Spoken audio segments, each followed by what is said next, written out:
BBC Sounds. Music, radio, podcasts. Hello and welcome to Only Artists from BBC Radio 4. I'm Kathy Clugston, here to introduce the artists and then get out of the way. This week, growing up on a diet of comics and Agatha Christie, and drawing a distinction between Batman and Superman. Well, here we are on a chilly winter morning in Glasgow. I'm Val McDermid, I'm a crime writer and playwright, and I've come here today to meet Vin Deegan, who is, I think, probably the leading artist of comics and graphic novels in the UK at the moment. I think his work's really exciting, and part of my storytelling roots lie within my fondness for comics as a child. The writer Val McDermid meets the graphic artist Vin Deegan. I was in such a rush to run down the stairs. Good to see you again. Good to see you again. Val McDermid is one of Britain's most successful crime writers and has sold more than 15 million books around the world. Since her debut in 1987, she has written several series of crime novels set in both her native Scotland and the north of England, as well as short stories, radio plays and a prize-winning children's book. Her latest novel is Broken Ground. Should we head up to the studio? Yeah, I'm looking forward to seeing it. People always expect something different from what they end up getting. Right. I share with two other artists. Neither of whom... Vin Deegan draws under the name Frank Quitely. He's one of the leading artists in American comics, working for Marvel and DC on superheroes including Batman, Superman and the X-Men. He started drawing cartoon strips for the Glasgow underground comic Electric Soup in 1989 and continues to write and design his own short stories. If I move these canvases... It's not exactly luxurious. It's not, but then I used to sit in my mum's house listening to Radio 4 in an armchair, Yeah. just drawing with a board on my knee, and then when I get married I sat on my couch, and I did that for about 10 or 15 years, and then about 10, 12 years ago I ended up having to go to a studio because I had a freelance job, and as soon as I went out of the house my wife just started packing up my stuff. This is the tidiest I've ever been, Yeah. because I'm sharing with other people. Yeah. I think quite a lot, certainly a lot of writers I know can't work in the house because there are too many distractions. I mean, for a while, after my son was born, I had an office outside the house, but I was really happy to move back in because I didn't find it difficult to sit in the house and work. But that's partly the way I work. I tend to work in like 20-minute bursts. Mm-hmm. So I'll write furiously for 20 minutes and then I'll go make a cup of coffee or go to the post office and then come back and do another 20 minutes. But I'm quite interested in what you're saying there about, you worked at your mum's house, then you worked at home. And I believe, you're still living basically where you grew up. Yeah. You've never been somebody who had to run away to find yourself. You kind of always knew who you were. And Still where you not were. found myself. I mean, over the years with my work, I've done a lot of travelling, but I've never had a strong desire to live in another country, even another country with a better climate, which... It's not difficult. It's not difficult to find. It's always really felt like home to me, and I always see it with fresh eyes when I come back from a different city. Can I turn that back to you with what Scotland means to you in your work and how it influences your work? I think for me, Scotland's always been the backdrop to my imagination. I think, I grew up in Fife. That's where I started telling myself stories.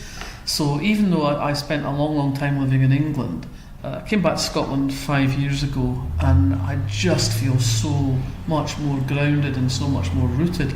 So I feel very strongly that I have come home to the streets, to the landscape that informs my work. Sense of place, I think, is very important in the crime novel. But I think, your work also, I think, has that sense of, even when you're writing things that are nominally set in Gotham City or Metropolis, there's still that sense often of street. Yeah. This is meant to be New York, or it's meant to be Gotham, or it's meant to be a future city, but there's a bit that really, really looks like Woodlands Road, or there's a bit that actually looks kind of like Govan, and you're like, oh, this looks like East Kilbride, But then I tend to use as little photo reference as possible. Mm-hmm. I draw from imagination and memory, and my imagination obviously has been formed in this physical environment. So, I know you as Vin Deegan, but I think the rest of the world probably would recognise you more by your pen name of Frank Whiteley. How did you come by that? Well, I got kicked out of art school at the end of second year, and I started freelancing, and I was doing all sorts of different things. I did commissioned portraits, and then I got into Electric Soup. My reason for wanting a pen name was because I didn't think it was the kind of comic that my mum and dad would have liked, and so I was really hiding behind the name, and I had stumbled on the name by accident, trying to say Quite Frankly, and said Frank Whiteley by mistake, and that wee spoonerism appealed to me, and I thought it was a good name for someone who wasn't being frank in the slightest, So, and after doing Electric Soup for 3 years, when I started professionally in comics, I thought I'm going to stick with this, especially if I'm going to be doing superheroes. It'd be good to have an alter ego. And I think I didn't realise till I was just doing one or two bits and pieces last night prepping, and the first ever comic came from Glasgow. The Glasgow Looking Glass, 1825. Yes. So it did. What's your first comic memory? What's the first comic you remember reading? The Bruins, Noor Willie. That's my earliest memories of comic books. Dudley D. Watkins, the artist who drew the Bruins, which for anybody who doesn't know is a newspaper strip from the Sunday Post. The posh old ladies and the glacial expressions and the tough looking kids, all in a few simple lines.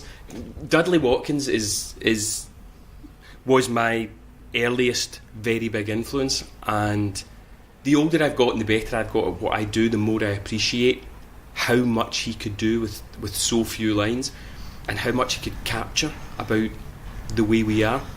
I don't know about you, but when I was wee, the Sunday, particularly the Sunday Post, was the great treat. There wasn't a lot of joy going on a Sunday, generally speaking. So you'd read the Bruins as soon as the paper arrived, and then later on in the afternoon, when you got completely bored, you'd go and read it again. I mean, comics were a big part of my reading experience growing up. I mean, I used to live in the library, but also I had an uncle, a great uncle actually, who used to buy comics because he was trying to get his grandsons to read anything. But the grandsons were hopeless, they just ignored them. So I would go around and collect these piles of comics. So it was everything. It was right across the board. It was the Beezer, it was the Beano, it was the Victor, and there were always American comics in there as well. Superman, Justice League of America, and also those kind of classic comics where they told you a classic novel. And that, for me, for example, was my introduction to Treasure Island, which became one of the sort of keystones of my reading life. So I loved them right away. I loved the immediacy of the pictures. Even, I used to get the Bunty at home. Oh, so did I. Well, I've got two big sisters, and one got the Bunty and one got the Mandy. Yeah. And I loved them, particularly the Four Marys. Yeah, and the those Four two Marys bad girls, were Veronica and whatever the other one was called.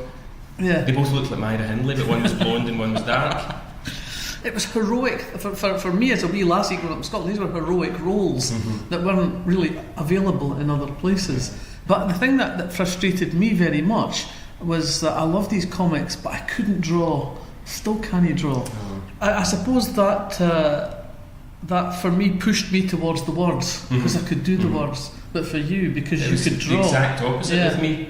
I would copy them. I would make up my own stuff. But I would copy Michelangelo's Sistine Chapel. Like just selected figures from it. Leonardo da Vinci's sketchbooks, all the anatomical drawings. I remember the first art competition I ever put myself in for, and I got a letter back, and I'd done a stock car smash up, a big sheet of A3 paper, and I had all these cars with checkered stripes and stuff on them, and they were all crashing into each other, but the wee men were flying through the windscreens, and their helmets were coming off with their head inside it, and blood coming out the neck and out the head, and people with tyre tracks across them. And I got a letter back that said my work was of a very high standard, but they felt the content wasn't suitable for a children's exhibition. How old were you at the time? I don't know, halfway through primary school, 8 or something. I don't know. And the funny thing is, I did a kids book a few years ago. One of the things I was told when I was doing the kids book was you couldn't say killed or dead.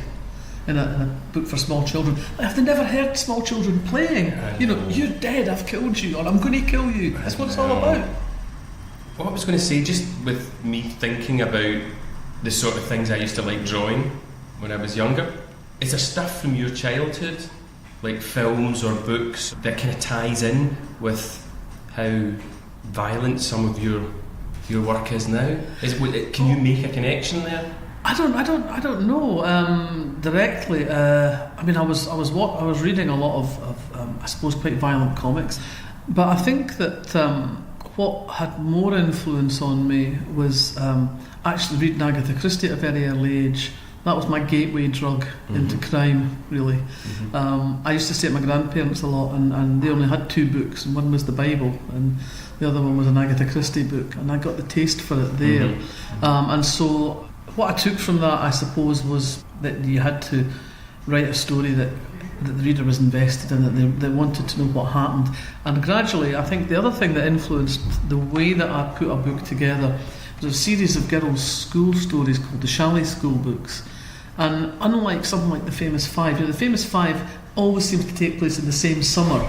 Nobody ever learns anything from the past. Nobody ever says we better not go into the dark cave because the last time we went into the dark cave we got captured by the Raggle-Taggle gypsies, or anything like that. And there's no development. But the Chalet School books, things had consequences. So if you broke your leg in a tobogganing accident, you'd still be limping 3 books later. Right. And so I think that the confluence of that sense of consequences for characters, coupled with a story where you have to know what happens next, came together, and I think pushed me towards writing crime fiction. Yeah, and interestingly, Agatha Christie, I suppose, is one of those writers where everything really ties up at the end.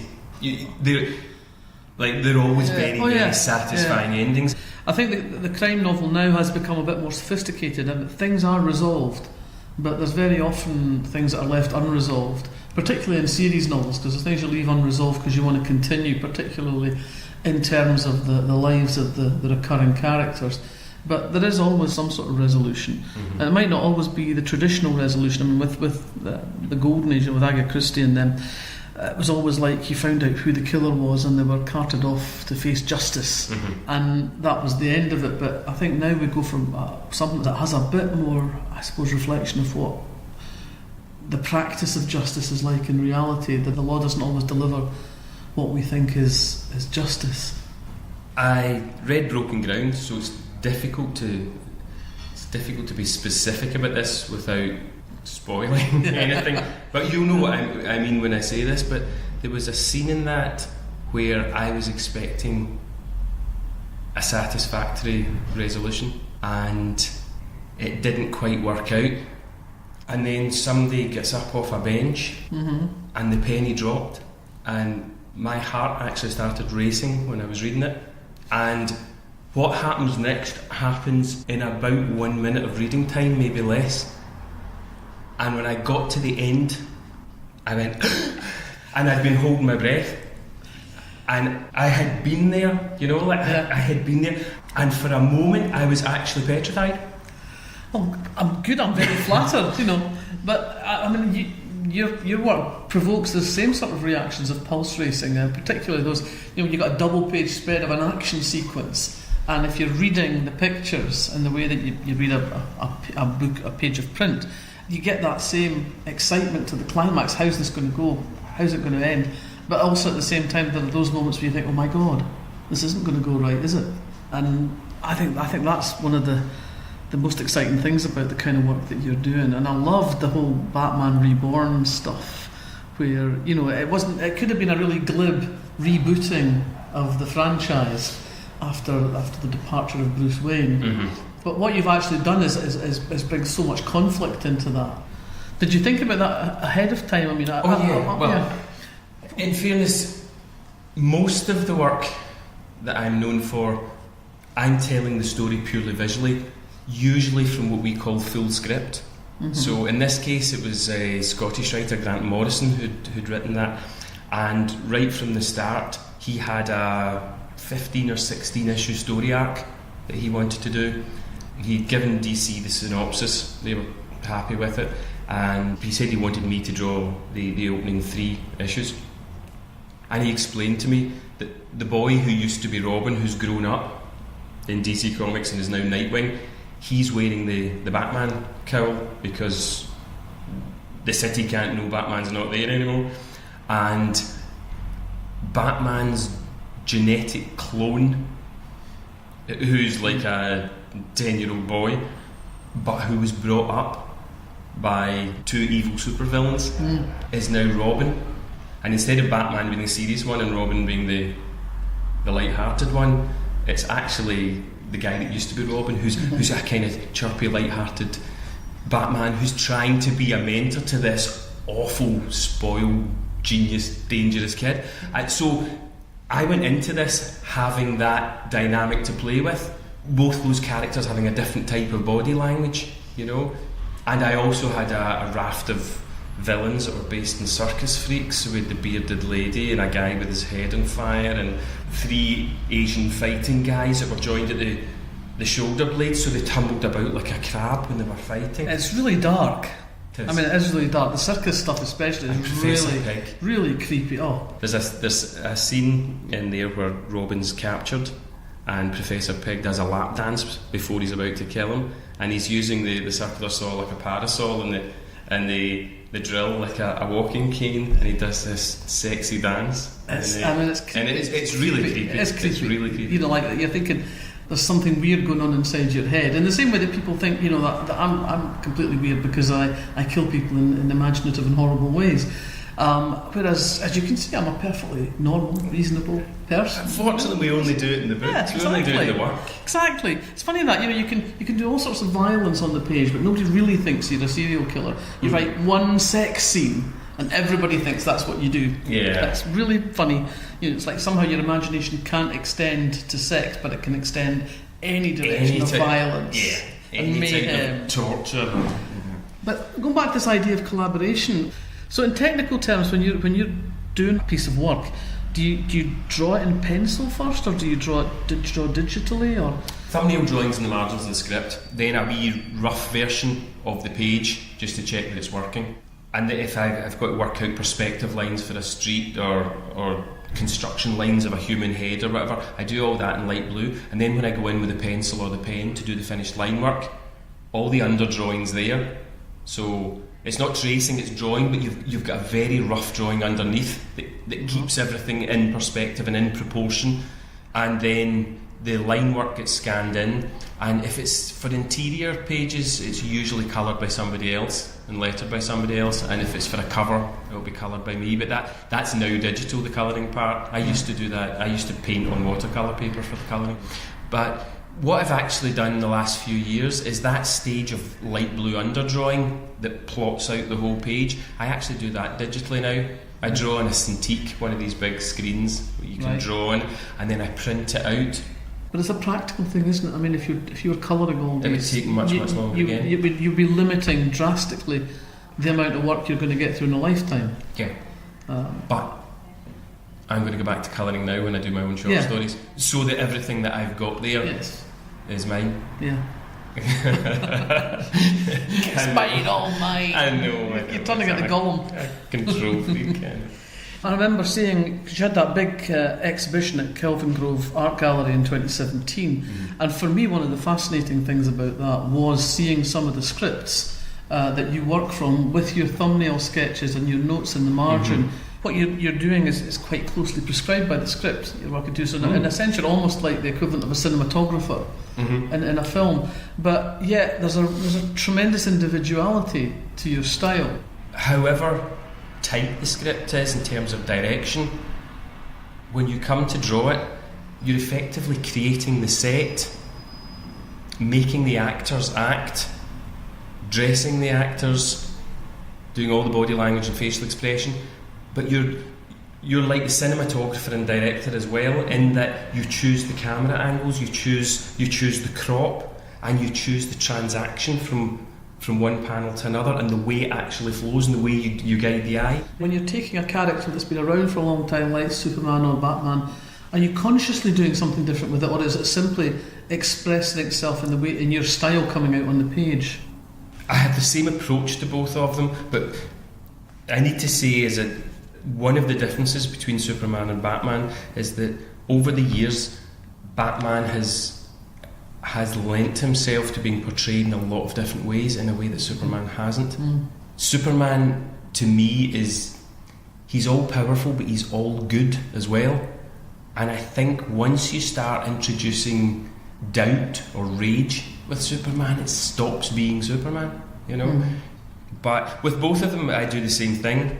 I just keep drawing character in my sketchbook while I'm doing the project I'm still working on before I start, and eventually I get to a stage where I'm getting a kind of a visual consistency each time I draw. And with my Superman, it wasn't deliberate, but I could see it that he was going in the direction of Desperate Dan with the barrel chest and the big chin. So can I ask you, we've covered the way I generally approach what I do. Do you have a general way of doing it, or is it different every time you write a book? It changed about halfway through my career. When I started out, I kind of felt that my weakest point was plotting, and so I plotted out very carefully, step by step, scene by scene, how the book was going to work itself out, and that felt like having a roadmap. And so that sort of steered me through my first dozen or more books, that careful planning. And then it stopped working for me. I came to a book and I'd planned out the first third or so. I knew what I wanted to get to in the ending, but I couldn't figure out what the middle was. So I thought, well, I'll just write to the bit where I've run out of file cards, and then I'll know what to do next. And I got to the bit where I ran out of file cards, and I thought, like, what happens now? And it was I really was panicking, and I was stuck. And the deadline was getting closer, and my editor would ring up from time to time and say, how's it going? It's fine, I'm writing! And I wasn't at all. And eventually I ran away. I went off to a place I know in Italy where there was no communication with the outside world, and I just got up every morning and made myself sit at the computer and write. So I wrote till 7:30, went and had a shower, then had one of Mama Rosa's home-cooked dinners and a bottle of wine, went to bed and did the whole thing the next day. And I ended up writing 65,000 words in 9 days, which was like half a novel in 9 days. It just about killed me. And I sent it off, and my editor said, that's the best first draft you've ever handed in. And I'm thinking, oh God, no, is this how it's going to be? But what I now do is a kind of modified version of that. I suppose I trust my instincts as a storyteller better. So I know where I'm starting from. I know broadly the arc of the story. I know what's going to happen in terms of my main characters, and I know what the ending is, and I'll know 2 or 3 crucial turning points along the way, and then I just start and I just write. And it's not scary the way it used to be, like the way it was the first time. Well, it's always scary because you always think, is this going to be the one where I fall flat on my face? I remember having a conversation with a friend of mine once. I was struggling a bit with the book, and he said, when you're as prolific as we are, the odds are much greater that you're going to write a pile of crap one day. Oh, great! Thanks for that. Just what I needed to hear. But yeah, it's always kind of scary. But I think it's a combination of the fear and the desire to get it better next time, to do better next time. Always that thing. I find that a great pressure to put myself. Yeah. And it's also a great driving thing, but you want to be better than you are. Yeah. Have you ever written a book not knowing what the ending's going to be? No, I've never written a book that I didn't have a pretty strong sense of what the ending was going to be. There was one, for example, where I knew when I started out where the final scene was going to be. I knew the room it was going to take place, and I knew who was going to be in the room, but I wasn't sure who was going to come out of the room alive. Mm-hmm. So that's the closest I suppose I've been to not knowing who's responsible or how the ending's going to go. I did get to the end of one book and think, this is the wrong killer. This is a really obvious and dull killer. And I went back and I looked at it, and there was another character that had a much more interesting motive for the crime and was entirely feasible as the murderer. And I was sitting there thinking, oh God, I'm going to have to go back and rewrite tons of this bloody book. But clearly my subconscious mind had been helping me out, because all I had to do was write one extra scene to introduce this character 50 pages earlier, so they were there present in the book for much longer. Mm-hmm. I didn't have to change another thing, because my subconscious had clearly been going like, you've got this totally wrong, but I'll help you out. It's just mad. Typically, how long does it take you to do a strip? I did 10 issues of the X-Men, 12 issues of All-Star Superman, 12 issues of Jupiter's Legacy. So I mean, this is Superman and Jupiter's Legacy each took over 3 years. That's a big chunk of your working life. It's a big chunk. Maybe about 10 years ago or something, while I was drawing, working long hours, doing the projects that I was doing, I started writing short stories for myself that I intended to do as short comic strips. And they started off very typically of what most of us artists do when we write something for ourselves. We're wanting to do something short and tremendous that's going to be a joy to draw, so it's much more of a visually driven thing. One of the things that has been the case for me in recent years is that I've been able to do things that are outside just the scope of writing novels. So I've been doing sort of radio dramas, I've done theatre play, and one of the things that's come about from doing the radio dramas is I'm now working with an artist on a graphic novel version of a 3-part radio series that I did. It's these new opportunities that start to open up if you're open to them. Can I ask, was it Resistance? Yeah. Yeah. Because it's just interesting that at a time when I was kind of looking for inspiration to do something new that was a different direction for me, I was listening to Resistance, and that's now turned into a graphic novel for you. Yeah. When I'm looking at your work, even though it can be frightening or shocking, what I also see is a delight and a joy in it. And I'm presuming that's present in when you're actually doing it. It's not pasted onto it, as it were. Oh yeah, aye. Worst case scenario, on an average day, I'm sitting drawing something and it's not quite right and I have to keep rubbing it out and redrawing it. But every day I get at least one run at it for maybe a couple of hours. It's like I'm watching myself drawing, and that's a joy. That's when I'm really lost in it.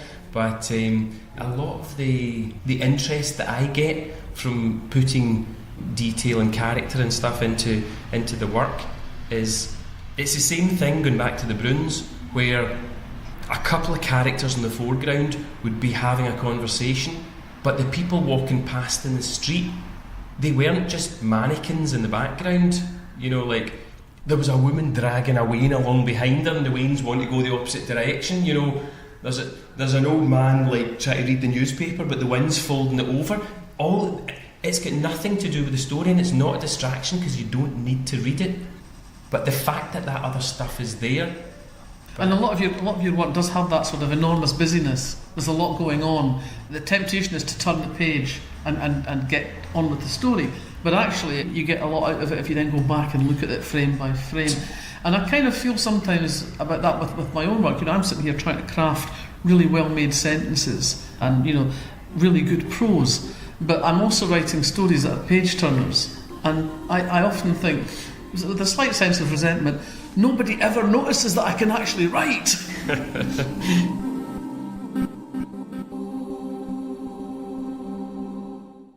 Only Artists. You can listen to lots of other episodes. Just go to BBC Sounds.